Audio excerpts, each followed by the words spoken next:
जनतेचा आवाज मराठी न्यूज चॅनलमध्ये आपलं स्वागत. पाहूया सविस्तर बातमी. नमस्कार, जनतेचा आवाज मराठी न्यूज चॅनलमध्ये आपलं स्वागत. आपलं काय नाव आहे? जे शिवरुद्र योगी अवलिया बाबा. आपला आश्रम कोणत्या ठिकाणी आहे? आमचा आश्रम हा खाटगाव या ठिकाणी आहे, जो की भोकरदन तालुक्यामध्ये आहे. अच्छा, भोकरदन पासून किती किलोमीटर अंतर आहे? साधारणतः 20 किलोमीटर आहे. बरं, कोणत्या दिशेला आहे?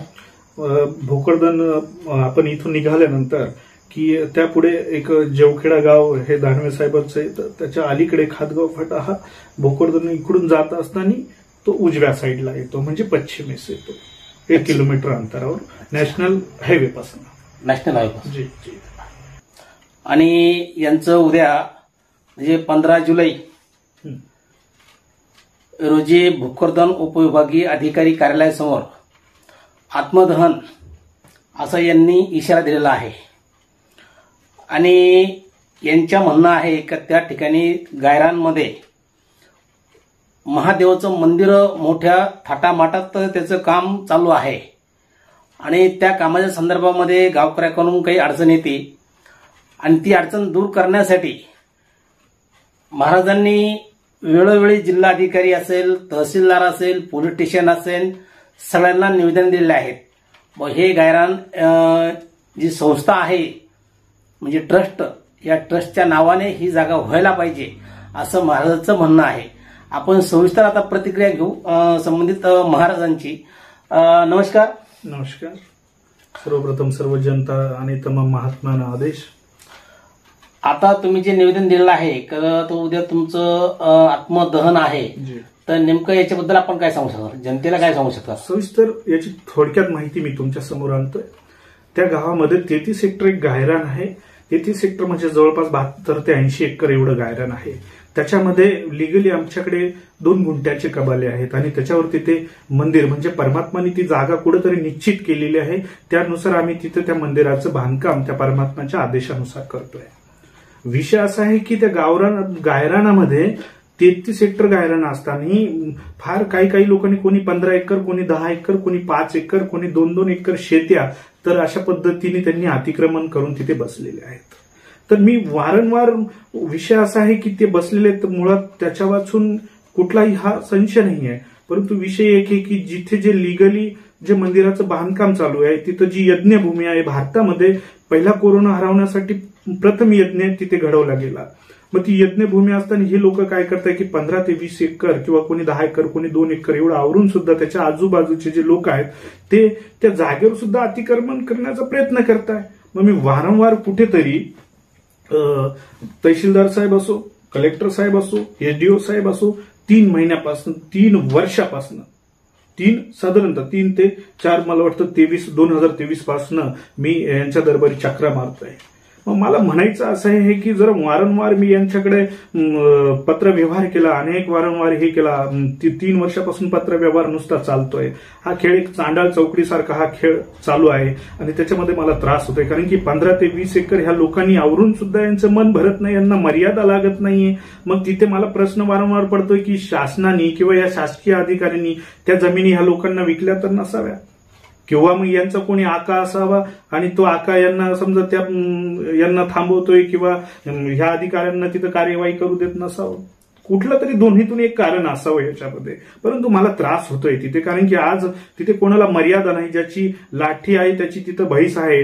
कारण की बरेच गावकरी आहे ज्याच्यामध्ये की ज्या लोकांना 1 ते 2 गुंठे घराला सुद्धा ही जागा हे लोक बसू देत नाही त्याच्यामध्ये. आज हे 15-20 एकर जर हे गुंठ्याचा कोणाला अधिकार नाहीये शासन या पद्धतीने, मग हे 15 ते 20 एकर किंवा कोणी 5 एकर, कोणी 10 एकर ही लोक कोणत्या आधारभूतावर तिथे आवरून बसलेले आहे?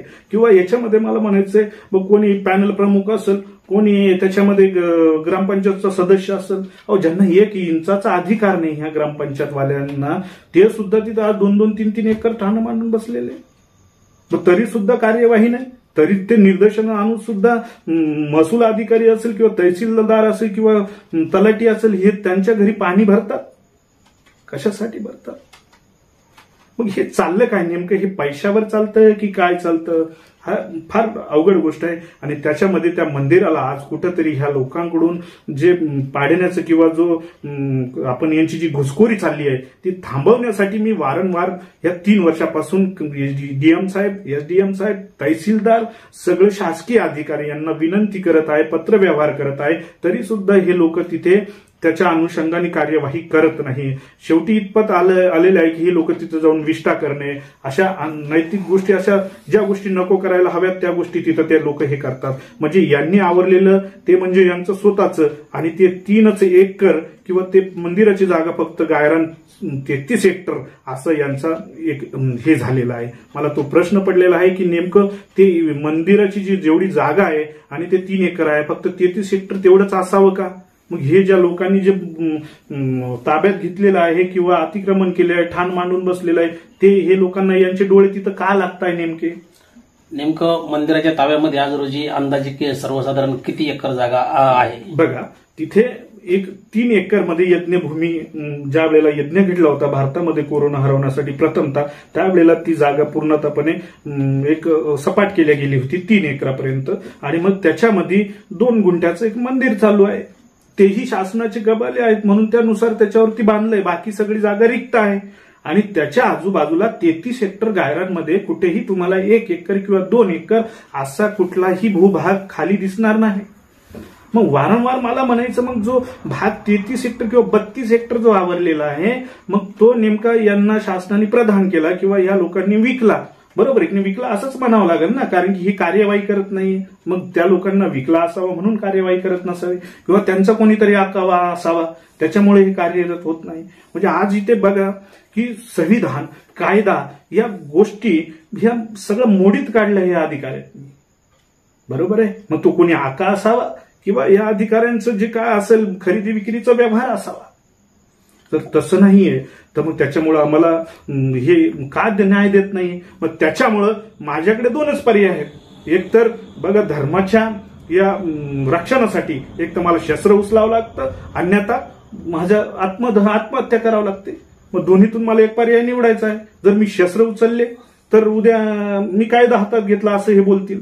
त्याच्यापेक्षा मी माझं आत्मदहन, म्हणजे मी माझं हे खोकडं सोडून माझा देह त्यागून देतोय. म्हणून त्याच्यासाठी मी यांना, हे बघा, मी 9 तारखेला 3 तारखेला हे 3 तारखेचं निवेदन आहे. मी कलेक्टर साहेब असो, माननीय जिल्हाधिकारी साहेब कार्यालय, कलेक्टर साहेब त्यांनाही दिलं, मुख्य कार्यकारी अधिकारी त्यांनाही दिलं, उपविभागीय अधिकारी यांनाही दिलं, पोलीस अधीक्षक साहेबांना दिलं, अशा 5-6 जणांना मी हे निवेदन दिलं. आता त्याच्यानंतर विषय असा आहे की त्यांनी यांना पत्र काढलं, परंतु पत्राच्या अनुषंगाने यांनी कार्यवाही नाही केली. मग कुठेतरी 9 तारखेला हे आत्मदहन होतं. यांनी आम्हाला आश्वासन दिलं की आम्हाला 5 ते 6 दिवसाचा वेळ द्यावा, आम्ही कार्यवाही करतो. मग त्यानंतर परत आम्ही 8 तारखेला यांना हे निवेदन सादर केलं आणि एसडीओ ऑफिस समोर तिथे आत्मदहनाचा इशारा आम्ही यांना दिला. परंतु याच्यानुसार आज सोमवारची कार्यवाही करतो असे जे पदभार आता जे बनकर साहेब होते ते तर नाहीये, कारण की ते तर पळापळी करताय पहिल्यापासून 3 वर्षापासून. आता जे त्यांचा जो चार्ज अविनाश पाटील असं यांच्याकडे आलेला आहे, तर त्यांनी सांगितलं की सोमवारी आम्ही तुमची तिथे येऊन कार्यवाही करतो. पण सोमवार गेला, सोमवारची फार रात्रही समजा एक विषय असा आहे, तरी सुद्धा कार्यवाही नाही. मग कुठेतरी यांना कोणीतरी आका थांबवतोय का? त्याच्यानंतर का यांनी खरेदी विक्री केली असावी त्या लोकांना? मग इथून पुढे जे माझं जे हे देहत्याग होईल किंवा जेही काही घडेल त्याला जिम्मेदार हे सर्वच्या सर्व डीएम असेल, एसडीएम असेल, तहसीलदार असेल किंवा हे सगळे शासकीय अधिकारी असेल. आणि मग त्याच्यासोबत काही प्रशासन तर नेहमी रात्रंदिवस तटस्थ आहे, परंतु यांच्या आदेशाशिवाय बिचारांना काही केलं जात नाही प्रशासनाला. तर मला सांगा, आता तुम्ही मध्यंतरी बोलता बोलले त्या कबाला आहे जी, तर तुम्हाला तो कबाला तहसीलनं कोणत्या वर्षी दिलेला आहे? तो तहसीलने आम्हाला वाटतं 2009-10चा तो कबाला आहे जी. तर किती गुंठ्याचा आहे? तो 2 गुंठ्याचा कबाल आहे साधारणतः, 1 गुंठ्याचे 2 आहेत. आता मंदिर जे काम जे चालू आहे मंदिराचं त्या 2च गुंठ्यावर चालू आहे का? जी जी, त्या 2च गुंठ्यावर ते चालू आहे. अच्छा. मग जर लिगली ते चालू आहे आणि ह्या चोरांना 10 ते 15 एकर प्रदान केलं, मी त्यांना सांगतो की चोरांना 15 एकर का दिलंय हो तुम्ही, कोणत्या अनुषंगाने? एका व्यक्तीला 1 गुंठ्याच्या अधिकाराशिवाय अधिकार नाहीये. मग दुसरं काही यांचं काही ट्रस्ट आहे किंवा कोणाचं आहे?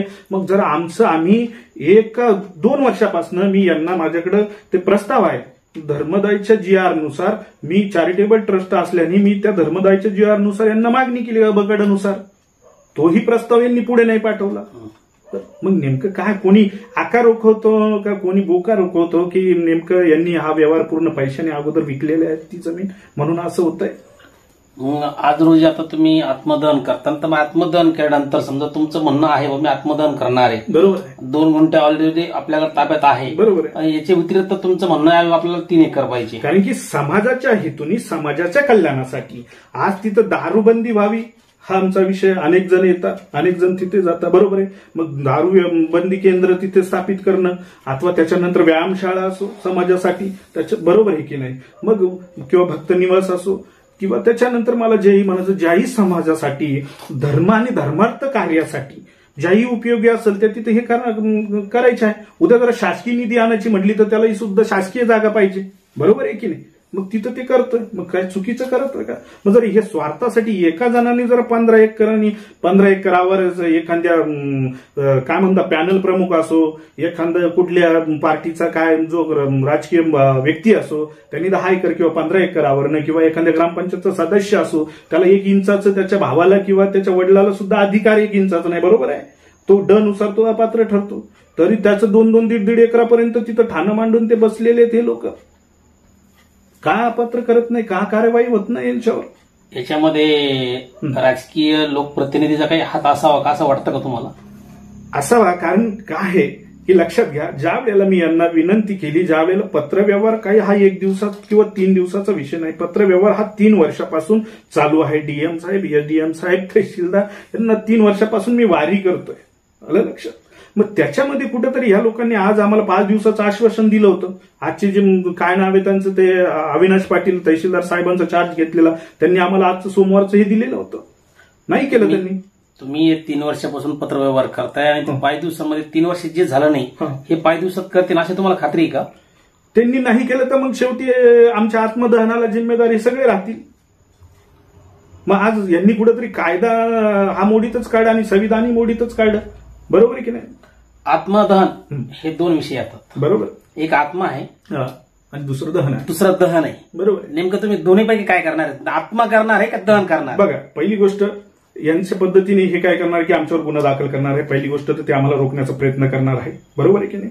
मग त्याच्यासाठी आम्ही सरळ आत्मा आणि दहन, बरोबर आहे की नाही. कुठंतरी मला काय म्हणायचं, ज्याही पद्धत मला सोपी सापडेल मी त्या पद्धतीने हे करण्याचा प्रयत्न करेल. मग त्याच्यामध्ये आता एक आम्ही योगी या स्वरूपाने, बरोबर की नाही, आम्ही महाबंध आणि मूळबंध लावून सुद्धा आम्ही आमची प्राणज्योती या शरीराबाहेर काढू शकतो. मग तिथे आम्हाला ना कोणी SP साहेब थांबू शकत, ना EDM साहेब थांबू शकत, ना कोणी थांबू शकत. त्याला जिम्मेदार हे सर्व लोक राहतील, हे सर्व अधिकारी राहतील, सर्व प्रशासन राहील आणि सर्व राहतील. मग उद्या आमचं आत्मदहन किंवा आमची आत्मज्योत मावळली किंवा हे शरीर आम्ही त्यागलं तर त्याला जिम्मेदारी सगळे लोक राहतील. मग त्याच्यामध्ये आत्मदहन असो, देही त्याग असो अथवा आमच्यावर कोणाचा होणारा हमला असो, ते सगळ्यात जिम्मेदार हे लोकच राहणार आणि ते आम्ही करणार पूर्णतः. कारण की न्याय आम्हाला भेटत नाही तोपर्यंत एका टायमाचं भोजन घेणाऱ्या योगी हा जर 1 महिन्यापासून 1 टायमाचं सुद्धा भोजन घेत नाही, 3 वाजता उठणारा तो 10 वाजता उठतोय.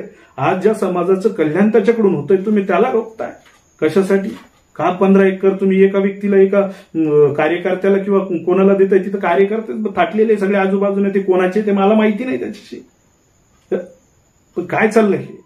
मग शासन म्हणजे नेमकं काय विकली का काय केलं? म्हणजे मग कायदा आहे की नाही, संविधान आहे की नाही, हे फार हे झालेलं आहे सध्या. आता याच्यामध्ये तुम्ही आत्मज्योत जे शब्द वापरले गेलेला आहे, तर आत्मज्योत हा म्हणजे आपण एखाद्या मंदिरामध्ये ज्योत पेटवतो, बरोबर. आता तुम्ही ती आत्मज्योत पेटवणार का? मग त्याच्यामध्ये थोडक्यात विषय असा आहे की श्वासोश्वास, ओम सोम म्हणजे तो शिव मीच आहे. तो जो श्वासोश्वास आहे की श्वास आहे तोपर्यंत ते व्यक्ती जिवंत असते. त्या पद्धतीने आम्ही 9 दरवाजे हे शरीराला लावलेले ध्येयाला असते की म्हण आहे की हे बघा की 9 महिन्याचा रे पाय रचला पंचतत्वाचे रे घर बांधले 9 दरवाजे बाहेर लावले 10वे द्वारात पहा भगवंत राहतो त्यात निरंतर. बरोबर आहे. मग हे जे 9 दरवाजे बंद केल्यानंतर बरोबर आहे की नाही मग कुठेतरी एक 10वे द्वार असतं किंवा हे असतं तर ह्या 9 दरवाज्यातून कुठूनही प्राण त्यागला जातो. मग ज्या वेळेला आम्ही आमचे त्याला बंद असतात बरोबर आहे की नाही एक शास्त्रामध्ये ना एक आमच्या अभ्यासामध्ये बरोबर आहे की नाही मग त्याच्यामध्ये ते जे जसं तुटीला आपण एक बोर्ड असतं आणि लाईट फॅनचा वेगळा लाईटचा वेगळा असे बटन असतं त्या पद्धतीने शरीराला 9 दरवाजेचे 9 त्याला बंद आहेत किंवा मग म्हणून याच्यासाठी 3 बंद उपयोगी असतात. मूळ बंद, महाबंद, जालिंदर बंद, उडयान बंद हे असे बंद असतात. याच्यामध्ये मूळ बंद आणि महाबंद लावल्यानंतर ती योगी समाधी लावून आपला प्राण त्यागून देते. मग त्यावेळेला हे खरंच प्राण रोखतील का आमचा? आता तुम्ही हे 9 दरवाजे उद्याच्या येणाऱ्या दिवसामध्ये हे बंद करणार का? हो शक्य साहजिक होणारच. कारण की मलाही बघायचं नाही कारण की हे यांचं कुठंतरी हे यांचा अधिकार राबवता बघा की कुठं जो यांना अधिकार दिलेला आहे मग आता डीएम साहेब असेल एसडीएम साहेब असेल तो फक्त हा राजकीय व्यापासाठी किंवा राजकीय हेतूनेच वापरता. मग त्याच्यामध्ये कायदा सुव्यवस्था संविधान हे सगळं यांनी फार म्हणजे याचा विषयच नाहीये यांच्या असं अलग लक्षात. हेच म्हणजे कायदा हेच म्हणजे अलग लक्षात. आपण उद्या जे आत्मदहन जे म्हणताय ते याचं काही टायमिंग वेळ काही दिलेलं आहे तुम्ही काही बंधन मर्यादा आहे त्याचं बंधन आणि मर्यादा सर्वप्रथम उद्याच्यापासून यांना दिवस सुरू होईल मग ते आम्ही उद्या प्रभात समय त्यागू किंवा 10 वाजता असो किंवा 12 वाजता असो किंवा रात्री समय असो किंवा दुसऱ्या दिवशी कधी असो ते आमचे म्हणजे त्याचे जिम्मेदार सर्वस्व हे राहतील कारण की आम्ही यांना जबाब देणार नाहीये. यांनी आमच्यावर सविस्तर गुन्हा दाखलही केला आणि त्यांनी पकडून आम्हाला जेलमध्ये जरी टाकलं तरी आम्ही आमची प्राणज्योती सोडू आमचा देहत्याग करू. त्याला हे सर्व शासन हे सर्व डीएम एसडीएम तहसीलदार मंडळ अधिकारी तो जे आहेत फार कोणीतरी तो सोनवणे फार तर ह्या लोकांनी त्यांनी विकलेला असावा असं त्याच्या बोलण्यावरून कळतं कारण की तो तिथं आला नाही कुठल्या याला पंचनाम्याला. त्याच्यामुळे हे लोक सगळे जबाबदार राहतील त्याला. चला जनतेचा आवाज मराठी न्यूज चॅनलला प्रतिक्रिया दिलेली आहे आणि आताच आपल्यासोबत अवले महाराजांनी प्रतिक्रिया देऊन आपल्याला ते मोकळे झालेले आहेत. परंतु आता त्यांचा क्षण आहे उद्याचा त्यांनी वेळ सांगितलेला नाही आपल्याला जे आत्मदहन करणार आहेत. आत्म आणि दहन आपण त्यांना प्रश्न केला होता आत्म आणि दहन याच्यामध्ये 2 प्रश्न होते. त्यांनी ते दहन शब्द वापरला आणि या दहन शब्दाला त्यांनी स्मृती समोर दिलेली आहे आणि उद्याचा वेळ त्यांनी सांगितलेला नाही म्हणजे टायमिंग फिक्स केलेलं नाहीये. ते कोणत्याही वेळेमध्ये ते आत्मदहन त्या ठिकाणी करू शकतात. ते सविस्तर जबाबदार याला तहसीलदार असेल त्याच्यानंतर ते हसनाबाद पोलीस स्टेशनच्या अंतर्गत येणारे त्यांचा जो एरिया आहे हसनाबाद पोलीस स्टेशनचे तिथले पीआय असतील इथले किरण बिडवे असतील भोकरदनचे आणि हे जे गाव आहे खातगाव हे खातगाव मला वाटतं हे भोकरदन तालुक्यात आणि भोकरदन पासून किती किलोमीटर येणार साधारण? हे भोकरदन पासून साधारणतः 20 किलोमीटर हे गाव आहे. हे 20 किलोमीटर अंतरावरती हे गाव आहे आणि त्या ठिकाणी महादेवाच्या मंदिराचं सुद्धा काम चालू आहे आणि या पद्धतीने आज आपल्यासोबत अवली महाराज आहे आणि उद्याची प्रक्रिया आपण त्यांची सविस्तर घेणार आहे. कधी ज्या वेळेला ते बसतील तर त्यावेळेस त्या दुसऱ्या भाग म्हणजे आपण तो उद्याचा भाग आजचा हा पहिला भाग आणि उद्याचा हा दुसरा भाग नेमकं प्रशासन याच्यावरती काय करतंय हे आपण पुढच्या भागात पाहणार आहे. जनतेचा आवाज मराठी न्यूज चॅनलला प्रतिक्रिया दिल्याबद्दल धन्यवाद. चॅनलला सबस्क्राईब करा, बेल आयकॉन बटन दाबा, लाईक करा, शेअर करा.